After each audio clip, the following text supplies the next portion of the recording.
Hello students, welcome to winning cast online classes. आज हम लोग करने वाले हैं मैक्रो इकोनॉमिक्स का चैप्टर 8। चैप्टर का नाम है इनकम डिटर्मिनेशन और मल्टीप्लायर। तो इनकम डिटर्मिनेशन का टॉपिक हम कर चुके हैं, इक्विलिब्रियम लेवल की बात कर चुके हैं। आज हम इस टॉपिक के अंदर पूरा इन्वेस्टमेंट मल्टीप्लायर की बात करेंगे। तो चलिए स्टार्ट करते हैं बिना टाइम वेस्ट हुए कि इन्वेस्टमेंट मल्टीप्लायर होता क्या है। सबसे पहले आपको पता होगा जो मल्टीप्लायर है बताता है हमें कि how many times income increase as a result increase in investment, कि अगर हमने इन्वेस्टमेंट में इंक्रीमेंट किया है तो उस वजह से हमारे नेशनल इनकम में कितना टाइम्स हमारी बढ़ गई है। तो ये जो मतलब 2 टाइम्स 4 टाइम 5 टाइम कितना टाइम्स पैसा मल्टीपल हुआ है इन्वेस्टमेंट के करने से नेशनल इनकम में, ये कौन बताता है हमें? Investment multiplier. तो याद रखना है कि इसका फॉर्मूला इसीलिए होता है के, यानी कि यहाँ पे मल्टीप्लायर के लिए यूज किया गया है डेल्टा वाई अपॉन में डेल्टा वाई आई। डेल्टा वाई मतलब चेंज इन इनकम अपॉन में change in investment. For example हम मान लेते हैं कि हमने इन्वेस्टमेंट एडिशनल कितना किया है 4000 का, ठीक है। उस वजह से अगर हमारी नेशनल इनकम कितनी इंक्रीज हो गई 16,000, तो हमारा मल्टीप्लायर कितना हो गया 4 टाइम्स, क्योंकि फॉर्मूला क्या होता है डेल्टा वाई 16,000 डेल्टा आई 4,000, दोनों को डिवाइड किया 4 टाइम्स। यानी कि हम इन्वेस्टमेंट में जितना कर रहे हैं, एडिशनल इन्वेस्ट जितना कर रहे हैं, उससे कितना टाइम हमारा नेशनल इनकम में इंक्रीमेंट आता है, यही बेसिकली इन्वेस्टमेंट मल्टीप्लायर बताता है। उसके बाद आपको पता रखना है कि जो हमारा मल्टीप्लायर है और एमपीसी, एमपीसी में हमें पता है मार्जिनल प्रोपेंसिटी टू कंजम्पशन, यदि कि एडिशनल इनकम जो भी हम कमा रहे हैं उसका कितना परसेंट हम कंजम्पशन पे खर्च कर देते हैं, वो हमारी क्या होती है एमपीसी। एमपीसी और मल्टीप्लायर में डायरेक्ट रिलेशन है। अगर हम खर्च ज़्यादा करेंगे, कंजम्पशन ज़्यादा करेंगे तो मल्टीप्लायर भी बढ़ेगा। और एमपीएस के साथ इन्वर्स रिलेशन है, यानी कि अगर हम एडिशनल जो भी पैसा कमाते हैं अगर हम उसको सेव कर लेते हैं तो हमारा मल्टीप्लायर क्या हो जाएगा, घट जाएगा। तो आपको याद रखना 1 मार्क्स के क्वेश्चन के लिए कि मल्टीप्लायर का एमपीसी के साथ डायरेक्ट रिलेशन है। जैसे जैसे हमारी एमपीसी इंक्रीज होगी हमारा मल्टीप्लायर भी बढ़ेगा। और एमपीसी एमपीएस के साथ इनवर्स रिलेशनशिप है, उल्टा रिलेशनशिप है, ठीक है। ये आपको याद रखना है। अगर हमारा एमपीसी इंक्रीज होगा तो हमारा ये भी इंक्रीज हो जाएगा, और एमपीसी डिक्रीज हो जाएगी तो हमारा मल्टीप्लायर भी क्या हो जाएगा, डिक्रीज हो जाएगा, यानी कि डायरेक्ट रिलेशनशिप है। और इसके साथ हमारा इनवर्स रिलेशनशिप है। उसके बाद हम फॉर्मूले पे आ जाते हैं। तो फर्स्ट तो हमारा देखो ये फॉर्मूला है कि के इक्वल टू में डेल्टा वाई अपॉन में डेल्टा आई। एक और फॉर्मूला हमारा 1 माइनस एमपीसी। इस फॉर्मूले से भी आप अगर मान लो हमें एडिशनल इन्वेस्टमेंट नहीं दे रखा है, एडिशनल हमें इनकम नहीं दे रखा अगर, और हमें एमपीसी अगर गिवन है, तो हम एमपीसी को यूज करके भी किस तरह से मल्टीप्लायर कैलकुलेट कर सकते हैं। दूसरा यही इसका हो गया, क्योंकि हमें पता है कि 1 माइनस एम, क्योंकि हमें पता है कि जो एमपीसी है प्लस एमपीएस है वो हमेशा क्या होता है 1 के इक्वल होता है। अगर आपको एमपीएस निकालना है तो 1 माइनस एमपीसी, यानी कि 1 माइनस एमपीसी किसके इक्वल है, एमपीएस के। तो 1 माइनस एमपीसी की जगह पे हम एमपीएस भी रख सकते हैं। यही से आपको समझ में आ गया। तो ये 3 चीजें आपको यहाँ पे देखना है। डिपेंड करता है, अगर एमपीएस दे रखा है डायरेक्ट पुट कर दो, एमपीसी दे रखा है ये वाला फॉर्मूला यूज करो, चेंज इन इन्वेस्टमेंट और चेंज इन इनकम दे रखा है तो मल्टीप्लायर के लिए आप इसको यूज कर सकते हो। तो आई होप यहाँ तक आपको समझ में आ गया होगा। अब कई बार एक नंबर में क्वेश्चन आता है कि एमपीसी मिनिमम कितना होता है और मैक्सिमम कितना होता है, ठीक है। अब हमारे पास ऑप्शन क्या है, एमपीसी का मतलब मैंने बताया आपको कि एडिशनल जितना भी हम इनकम इंक्रीज हो रहा है उसका कितना प्रोपोर्शन, कितना परसेंटेज हम क्या करते हैं कंजम्पशन पे खर्च कर देते हैं, वो हमारी क्या होती है एमपीसी। और ये भी मैंने बताया था जो रिच लोग होते हैं उनकी एमपीसी क्या होती है, बहुत कम होती है, और गरीब लोगों की एमपीसी बहुत ज़्यादा होती है। अमीर लोगों की इसीलिए कम होती है क्योंकि उनकी ऑलरेडी जो उनके वांट्स होते हैं, डिज़ायर होते हैं, फुली सेटिस्फाइड होते हैं, तो उनकी एडिशनल इनकम इंक्रीज होने के बावजूद कंजम्पशन पे ज़्यादा खर्चा नहीं होता है। लेकिन जो गरीब लोग होते हैं उनकी इनकम कम होने के कारण स्टार्टिंग के अंदर उनकी बहुत सारी जो ज़रूरतें होती हैं, उनकी जो डिमांड होती है फुलफिल नहीं हो पाती। जैसे जैसे इनकम इंक्रीज होती है वैसे वैसे उनकी एडिशनल जो इनकम आती है उसको वो और कंजम्पशन पे खर्च करने लग जाते हैं। लेकिन जैसे जैसे हमारी इनकम बढ़ती है 100% जो एडिशनल इनकम होता है कंजम्पशन पे हम खर्च भी नहीं करते, कुछ प्रपोर्शन हम खर्च करते हैं, कुछ हमारा सेव हो जाता है। तो ये बेसिकली रूल होता है। तो हम मान लेते हैं कि जो मिनिमम एमपीसी हमारी क्या जीरो है, कि हमने जो भी एडिशनल कमाया हमने सारा का सारा पैसा बचा लिया क्योंकि हमारे ऑलरेडी सारी कंजम्पशन फुलफिल हो चुकी थी, ठीक है। तो यही हो सकता है कि एडिशनल हमारी कंजम्पशन मिनिमम क्या हमारी जीरो है, यानी कि अब हमारा कंजम्पशन हो ही नहीं रहा एडिशनल। तो मल्टीप्लायर का फॉर्मूला क्या होता है, k equal to 1 minus MPC।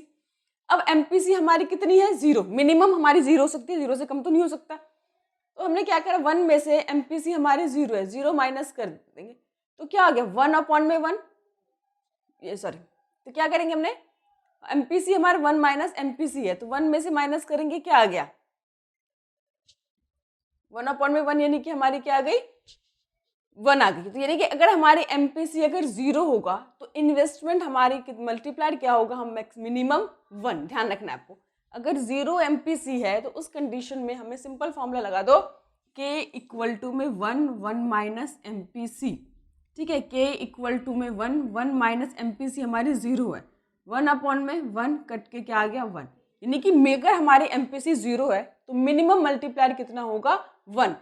और अगर हमारी MPC 1 है, यानी कि अगर एडिशनल जितना भी हम कमा रहे हैं सारा का सारा हम कंज्यूम कर रहे हैं, खर्च कर रहे हैं, तो उस कंडीशन में हमारी MPC क्या होगा, यानी कि ये इसलिए बता रही हूँ मैं आपको, एग्जाम में पूछते हैं कि मिनिमम हमारी जो कंजम्पशन होगी जब हमारी 0 होगी तो हमारा मल्टीप्लायर क्या होगा, और जब मैक्सिमम होगी तो हमारा मल्टीप्लायर क्या होगा।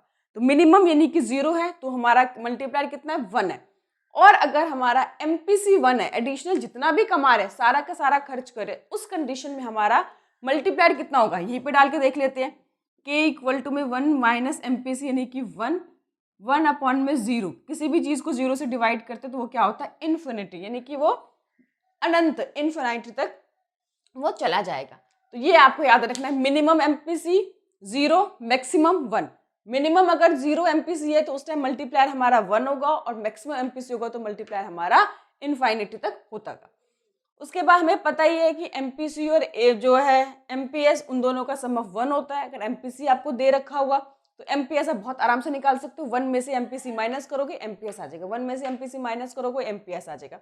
अगर आपकी MPC ज़्यादा है तो MPS कम होगा, MPC कम है तो MPS ज़्यादा होगा, क्योंकि एडिशनल जो हम इनकम होती है वो दो ही चीज़ें, या तो हम एडिशनल इनकम कंज्यूम कर लेते हैं या हम उसको सेव कर लेते हैं। तो अगर हमने कंज्यूम ज़्यादा कर लिया तो सेव कम होगा, हमने कंजम्पशन कम किया है तो सेव ज़्यादा होगा। तो इनमें इस तरह से चलते हैं। तो MPC का मैंने बताया मल्टीप्लायर से डायरेक्ट रिलेशन और MPS का इनवर्स रिलेशनशिप। चलिए अब हम आगे बढ़ते हैं कि मल्टीप्लायर काम कैसे करता है, कैसे एडिशनल इन्वेस्टमेंट करने से इकोनॉमी के अंदर नेशनल इनकम बहुत तेजी से और कई टाइम पैसा मल्टीपल हो जाता है। वो कैसे होता है, क्यों होता है, किस तरह से ये काम करता है, हम इसको स्टार्ट करते हैं। पहले हम एक चीज मान लेते हैं कि इकोनॉमी के अंदर देखो, एक पर्सन का जो एक्सपेंडिचर होता है दूसरे की इनकम होती है। आप पैसा खर्च करोगे तो दूसरे ने इनकम क्या है, ठीक है, दूसरा खर्च करेगा और पैसा आपके पास आएगा। इस तरह से पैसा क्या होता है, इकोनॉमी के अंदर रोटेट होता रहता है। और इसीलिए आपको पता होगा कि हमेशा कंजम्पशन पे ध्यान दिया जाता है कि ज़्यादा ज़्यादा खर्च करो, कि हम खर्च करेंगे तो इकोनॉमी में पैसा आएगा, इकोनॉमी में पैसा आएगा और पैसा सर्कुलेट होगा और सभी की आवश्यकता पूरी होती चली जाएगी। अभी आपने देखा कोरोना पीरियड चल रहा था, लोग खर्च नहीं कर रहे थे मार्केट में। मान लो आप कमा ही नहीं रही तो खर्च कहाँ से करोगे, खर्च नहीं करोगे, दूसरे लोगों की इनकम नहीं आ रही, शॉपकीपर बैठे हुए बट कस्टमर नहीं आ रहे क्योंकि लोग पैसा खर्च नहीं कर रहे, जो बहुत जरूरी है उन्हीं पे खर्च कर रहे हैं। तो आपने देखा इकोनॉमी में रिसेशन आ गया है, जितना ज़्यादा खर्च करोगे उतना लोगों को इनकम बढ़ेगी और पैसा सर्कुलेट होगा और रिसेशन क्या हो जाएगा, खत्म हो जाएगा। तो ये ध्यान रखना है कि अगर एक पर्सन पैसा खर्च करा, यानी कि मैं अगर पैसा खर्च करूँ तो दूसरे की इनकम आएगी, दूसरा खर्च करेगा तो तीसरे की इनकम आएगी। इस तरह से क्या होता है, एक पर्सन का जो एक्सपेंडिचर होता है दूसरे पर्सन की इनकम होती है, ये आपको ध्यान रखना है। और अगर एडिशनल इन्वेस्टमेंट हम करते हैं तो उस इन्वेस्टमेंट से हमारी जो नेशनल इनकम है वो कई टाइम ज़्यादा मल्टीपल हो जाता है। तो यहाँ पर इसको हम समझेंगे। फॉर एग्जाम्पल हम एक मान लेते हैं कि हमने 100 करोड़ की एक एडिशनल इन्वेस्टमेंट करी और कोई भी एक फैक्ट्री लगा दिया, कुछ भी कोई भी एक फैक्ट्री हमने लगा दिया 100 करोड़ की एडिशनल इन्वेस्टमेंट करके। एडिशनल क्यों बात करें, क्योंकि डेल्टा आई है, ध्यान रखना। तो इस एडिशनल इन्वेस्टमेंट करने से हमारे एडिशनल नेशनल इनकम में कितना इंक्रीमेंट आता है वो हम यहाँ पे समझेंगे। मान लें कि 100 करोड़ की एडिशनल इन्वेस्टमेंट हो गई। अब हमने इन्वेस्टमेंट कर दी तो सीधी सी बात है, इसके लिए इन्वेस्टमेंट करेंगे तो हमारे लेबर भी होंगे, मशीनरी भी आएगी, चीज़ें खर्च होंगे, यानी कि पैसा क्या होगा, खर्च हो रहा है। ठीक है, अब यहाँ पे आपको देखना क्या है कि हम मान लेते हैं कि हमारी MPC क्या 90%, यानी कि आपको पता है जो भी पैसा कमाते हैं ज़्यादातर पैसा क्या होता है इकोनॉमी में हम खर्च कर देते हैं। आपने पीछे पढ़ा था ना सर्कुलर फ्लो, कि हम पैसा कमाते हैं फिर गुड सर्विसेज को बाय करने में खर्च करते हैं, फिर पैसा कमाते हैं फिर गुड सर्विसेज बाय। तो इस तरह से क्या होता है, पैसा खर्च होता रहता है। तो हम मान लेते हैं कि 90% क्या है, एडिशनल कंज्यूम कर देते, खर्च कर देते। और अभी हमने देखा कि जितना ज़्यादा खर्च करोगे, जितनी हमारी एडिशनल कंजम्पशन बढ़ेगी, ठीक है, उतना ही ज़्यादा हमारा इन्वेस्टमेंट मल्टीप्लायर भी इंक्रीज होगा। तो यहाँ पे हमने 100 करोड़ की इन्वेस्टमेंट करी, हमारा कंजम्पशन कितना है, 90% है, यानी कि 0.9। अब 100 करोड़ की इन्वेस्टमेंट से हमने 90 करोड़ हमारी कंजम्पशन है, तो 90 करोड़ क्या हुआ, पैसा इकोनॉमी में वापस आ गया, क्योंकि कंजम्पशन कर रहे हैं, पैसा खर्च कर रहे हैं, तो एक पर्सन से पैसा दूसरे पर्सन के पास आ रहा है, पर इकोनॉमी में तो पैसा आ रहा है, फिर दूसरा पर्सन तीसरे को पैसा खर्च करेगा, फिर पैसा इकोनॉमी के अंदर ही आ रहा है। जैसे आपने कमर्शियल बैंक का प्रोसेस पढ़ा था, किस तरह से कमर्शियल बैंक पैसे से पैसा बनाते हैं, उसी तरह से इकोनॉमी के अंदर जब इन्वेस्टमेंट करते हैं तो कैसा इकोनॉमी में पैसा मूव होता रहता है, रोटेट होता रहता है, और वही पैसा कितने टाइम ज़्यादा मल्टीपल होकर इनकम को इंक्रीज कर देता है। तो 90 करोड़ क्या हुआ, इकोनॉमी के पास आ गया, क्योंकि लोगों ने खर्च किया, पैसा बचाया नहीं, जितना हम सेव कर लेते हैं वो इकोनॉमी से लीकेज हो जाता है, यानी कि वो पैसा इकोनॉमी से निकल गया, और 90% पैसा फिर इकोनॉमी के अंदर ही रोटेट हो रहा है। फिर हमने 90% हमने कांस्टेंट रखा कि हमारी कंजम्पशन पे खर्च हो जाता है, तो 90 करोड़ का फिर 90% क्या हुआ, 81 करोड़ फिर इकोनॉमी के पास पैसा आ गया खर्च होने के लिए। फिर उसका 10% हमने सेव कर लिया, 90% हमने क्या कर दिया, खर्च कर दिया। तो यही चीज़ मैंने आपको वर्किंग में समझाया कि फर्स्ट राउंड में कितनी इन्वेस्टमेंट हुई है, 100 करोड़ की, ठीक है। तो उससे स्टार्टिंग हमारी नेशनल इनकम भी 100 करोड़ बढ़ गई है, और हमने माना क्या है कि हम कंजम्पशन कितना करें, 90%, यानी कि 0.9। अब हमारी एडिशनल कंजम्पशन कितनी होगी, 90। हमने सेव कितना कर लिया, 10 करोड़। यही 90 करोड़ इकोनॉमी के पास फिर आ गया, ठीक है। उसका फिर हमने क्या करा, 90% कंज्यूम कर लिया और 10% हमने सेव कर लिया, 81 करोड़ फिर इकोनॉमी के पास आ गया। इसी इकोनॉमी में फिर उसने 10% क्या करा, सेव कर लिया, 90% फिर स्पेंड करा। तो इस तरह से करते करते हमारी जो एडिशनल इन्वेस्टमेंट है वो 100 करोड़ से 5 टाइम्स हमारी बढ़ जाती है, समझ में। तो यही क्या है कि 100 करोड़ की हमने एडिशनल इन्वेस्टमेंट की, और उस वजह से हमारी कितनी होगी, मान लो 5 टाइम्स पैसा या 6 टाइम्स पैसा इकोनॉमी के नेशनल इनकम में इंक्रीमेंट हुआ। तो इसी प्रोसेस के थ्रू वो होता है। इसीलिए कहते हैं ना कि आप इन्वेस्ट करो, पैसा खर्च करो, क्योंकि ज़्यादा खर्च करोगे तो इकोनॉमी में उतना ही ज़्यादा पैसा सर्कुलेट होगा, पैसा आएगा, एक पर्सन की एक्सपेंडिचर दूसरे की इनकम होती है, और इकोनॉमी में क्या होगा, सिस्टमेटिकली सभी चीज़ें काम करेंगी। अगर हम उस पैसों को सेव करके तिजोरी में डाल देते तो पैसा सर्कुलेट नहीं हो पाता, और इकोनॉमी में वो पैसा क्या होता है, लीकेज हो जाता है, क्योंकि उसको कोई और उसको यूज़ नहीं कर पा रहा। तो जितना कंज्यूम करेंगे, जितना खर्च करेंगे, उससे इकोनॉमी को क्या होता है, बेनिफिट होता है।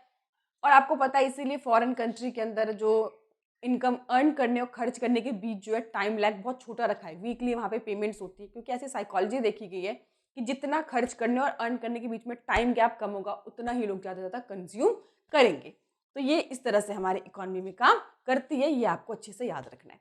तो ध्यान रखना है आपको, इन्वेस्ट मल्टीप्लायर समझ में आ गया, एमपीसी एमपीएस समझ में आ गया, मल्टीप्लायर एमपीसी के साथ क्या रिलेशन है, एमपीएस के साथ क्या रिलेशन है, कैसे एक पर्सन की एक्सपेंडिचर दूसरे की इनकम होती है, और जिस इसी मेन थ्योरी के बेस्ड पे कि 100 करोड़ की जब एडिशनल इन्वेस्टमेंट हुई तो उससे नेशनल इनकम में 500 करोड़ की इंक्रीमेंट हुई। ये जो 5 टाइम्स पैसा मल्टीपल हुआ है, यही इन्वेस्टमेंट मल्टीप्लायर है। ओके, तो अब 1 मार्क्स में क्वेश्चन आया था कि आपको एमपीसी दे रखा होगा और आपको निकालना क्या होगा, एमपीएस निकालना होगा, या आपको एमपीएस दे रखा होगा, आपको एमपीसी निकालना होगा।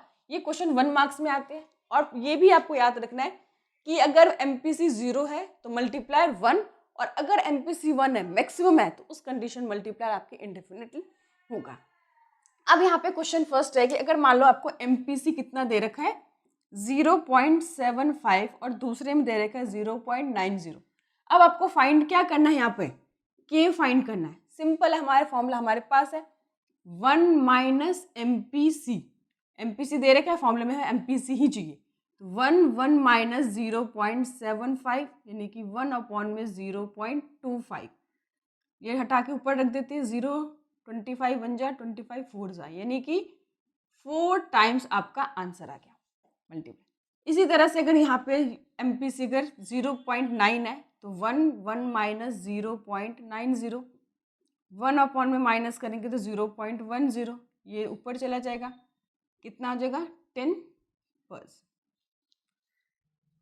टाइम। तो आप देख रहे हो कि एमपीसी जितना हायर होगा उतना ही ज़्यादा आपका मल्टीप्लायर होगा, ठीक है। उसके बाद आप सेकंड में क्या आपको एमपीएस दे रखा है, तो हमें पता है कि अगर MPC plus MPS equal to में 1 है। अब मान लेते हैं कि अगर आपको एमपीएस दे रखा है 0.40, आपको MPC निकालना हो तो भी निकाल सकते हैं। क्यों? कैसे? MPC में से 1 में से माइनस कर देंगे 0.4 तो आपका MPC क्या आ जाएगा 0.6। या आपको MPC दे रखा और MPS फाइंड करना हो तो भी जो दे रखा होगा उसे 1 में से माइनस कर दोगे, आपका आंसर आ जाएगा। तो ऐसे क्वेश्चन 1 मार्क्स में आते हैं। आपको अच्छे से फॉर्मूले पता होना चाहिए तो बहुत आराम से आपके क्वेश्चन सॉल्व हो जाएंगे। आई होप आपको समझ में आ रहा होगा। बाकी कोई भी दिक्कत हो, प्रॉब्लम हो तो आप लोग मुझे कमेंट करके बता सकते हैं। लाइव क्लासेस में आपको दे सकती हूँ ताकि आप लाइव आप मुझसे प्रॉब्लम पूछ सके, डाउट पूछ सके, क्योंकि बहुत सारे बच्चे इस टाइम पे उनके पास कोई कोचिंग नहीं है, अकेडमी नहीं है, स्कूल नहीं जा पा रहे हैं। तो ऐसी चीज़ों को खुद से बच्चा नहीं पढ़ पाता है, उसके लिए कोई एक गाइडेंस की ज़रूरत होती है, उसमें उसको समझाने की ज़रूरत होती है। अगर आप लोग चाहते हैं कि लाइव क्लासेस भी आपको मिले तो आपको बहुत आराम से मिल जाएगी। बस आप लोगों को कमेंट करना है कि आप लाइव क्लासेस किस चैप्टर का चाहते हो। ठीक है, चलिए आगे हम थोड़ा सा क्वेश्चन थोड़े से आगे ऊपर के लेवल के क्वेश्चन करना स्टार्ट करते हैं। अब कह रहा है कि इन एन इकोनॉमी में 60% of the increase income spend on consumption, यानी कि जितना भी एडिशनल इनकम हो रहा है उसका 60% हम कंज्यूम कर लेते हैं। 60% मतलब यहाँ पे देखिए 60% है, 0 से 0.6, यानी कि एडिशनल जो हम कंज्यूम करते हैं, मैंने बताया क्या होता है वो आपका MPC यानी कि 0.6। क्लियर है यहाँ तक? एडिशनल जितना भी हम कमाते हैं उसमें जितना हम खर्च कर देते हैं वो हमारे MPC, और जितना हम सेव कर लेते हैं वो हमारा MPS होता है। ओके, उसके बाद कह रहा है कि 4 crore are invested in a project. Project में हमने कितना करा है? 4 करोड़ का इन्वेस्ट किया है। हमें निकालना है increase in income and saving. Okay, तो ये जो हमारी एडिशनल इन्वेस्टमेंट कितनी की हुई है? 4 करोड़ की। तो पहले हम क्या करेंगे? के निकालेंगे। के का फॉर्मूला क्या होता है? 1 माइनस MPC। तो 1 MPC हमें गिवन है, 1 माइनस 0.6, 1 अपॉन में 0.40 आ गया।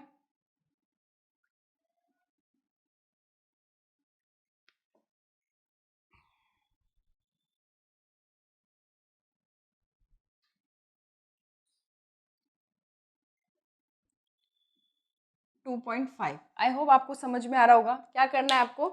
पहले MPC निकालने के लिए आपको MPC 0.6 दे रखा है, तो पहले हम क्या निकालेंगे? के। तो 1 माइनस MPC कितना है आपका? 0.6, तो हमने माइनस कर दिया, हमारा क्या हो गया? 1 अपॉन में 0.4। ठीक है, ऊपर काट के कर दो, 4 1 2 जा 5 जा, यानी कि 5/2 यानी कि 2.5। आपका ये क्या निकल गया? के निकल गया। ठीक है, उसके बाद आपको पता है के का फॉर्मूला क्या होता है? एक डेल्टा वाई अपॉन में डेल्टा आई। ठीक है, डेल्टा वाई मतलब चेंज इन इनकम, डेल्टा आई मतलब चेंज इन इन्वेस्टमेंट, के मतलब मल्टीप्लायर जो आपको 2.5 दे रखा है। आपको क्या निकालना है? डेल्टा वाई, क्योंकि कह रहा है ना इंक्रीज इन इनकम, कितना इनकम में इंक्रीमेंट हुआ है, और डेल्टा आई आपको दे रखा है 4 करोड़। क्या करेंगे? सिंपल क्रॉस मल्टीप्लाई कर देंगे। डेल्टा वाई इक्वल टू में 4 मल्टीप्लाई 2.5, तो आपका क्या आ जाएगा? डेल्टा वाई आ जाएगा। ठीक है, मल्टीप्लाई करके 10 करोड़। ठीक है, यानी कि 4 करोड़ की इन्वेस्टमेंट से इनकम कितना बढ़ गया है? 10 करोड़ की एडिशनल इनकम जनरेट हो गई। अब कह रहा है आपको क्या निकालना है? सेविंग निकालना है। तो सेविंग हमें निकालना आता ही है, बहुत आराम से आपका निकल जाएगा सेविंग। फॉर्मूला क्या होता है? आपको पता है MPS का फॉर्मूला डेल्टा वाई अपॉन में डेल्टा एस। समझ में आए? तो ये क्या करना है आपको कि सिंपल आपको कभी भी आपसे सेविंग पूछे, इन्वेस्टमेंट पूछे, आपको बेसिकली क्या करना है कि ये फॉर्मूले आपको सॉल्व करना है, जिससे आपके बहुत आराम से क्वेश्चन सॉल्व हो जाएंगे। ठीक है, इस फॉर्मूले से आपके क्वेश्चन क्या हो जाएंगे? पूरी तरह से सॉल्व हो जाएंगे। उसके बाद नेक्स्ट क्वेश्चन है, ठीक है, MPS MPC हम कर चुके हैं। अब हम बात करते हैं कि इसको हटा देते हैं।